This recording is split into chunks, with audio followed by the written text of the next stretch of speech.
Excuse my cold. Probably have a funky voice right now, but spent yesterday making this little bench grafting tool. I saw another guy on YouTube that made this, and I thought, wow, that's exactly what I'm looking for, because the cheapest version of this, like called a guillotine bench grafter, that I can find that's decent quality to purchase is like $600, and this cost me, I don't know, like, I think it was $30, but 16 because this is, you got two blades, and so each blade is like 16. So I guess it was 30, but at the present time it's only 16 because I could build another one with the other blade. So the blades are single bevel ice auger cutting bits. So they're meant to cut through ice, super sharp, very good stuff. And it's just a piece of wood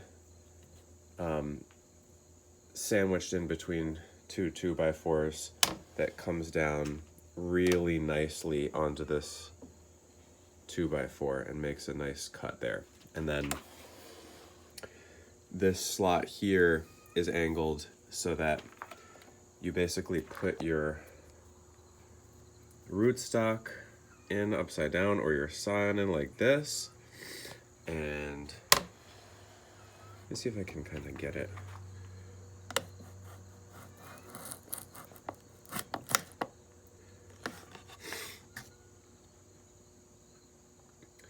And then you get this really nice even cut. And then over here I just have a razor blade mounted in a hole so you can't slip and hurt yourself. And oh, sorry, trying to do too many things at once here. You just get it down there. And there you've got your tongue cut.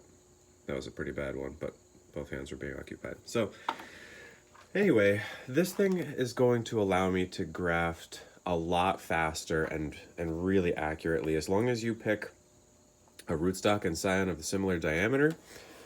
You can do, I've tried how fast it can go. If you were to line up pairs of rootstock and scion, you could do all the cuts and the whip and tongue cuts super fast, and then do batches of maybe 5 or 6, tie them all, wax them, and move them on. So anyway, it's very accessible. It's really just, this here is just to sort of provide a backstop so the piece of wood doesn't move.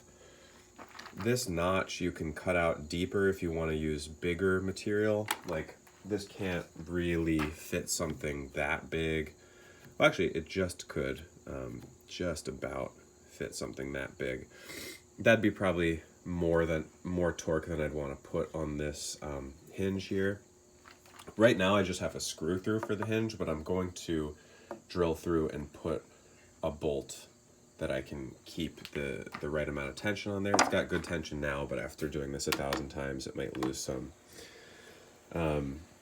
So yeah, super simple whip and tongue guillotine. And the reason I loved the video that the guy did is that, the one hard thing is these blades are 3mm thickness, so this whole surface has to line up perfectly with the inside of this 2x4 so that it's an even plane coming down. And so I had to run this through a table saw to take out 3mm so that it would be nice and even. And that was a little bit tricky to get it as accurate as it needs to be, but not too bad. And so the tidbit that this other guy shared is that these, because they're meant to cut ice, they're super durable, and they keep an edge for a really long time. And then if and when they finally get dull, first of all, you've got a second one, because they come in a pair, so you can switch that out. And then when they both get dull, you can take them to any sporting goods shop and they sharpen these things, factory sharp. So I'm sure you could sharpen this, but it's a curved thing. Might be a little challenging, and they do it for cheap, and they do it really well. So anyway, that's it. Not a crazy high-tech piece of equipment here, but I think it'll do a lot for us.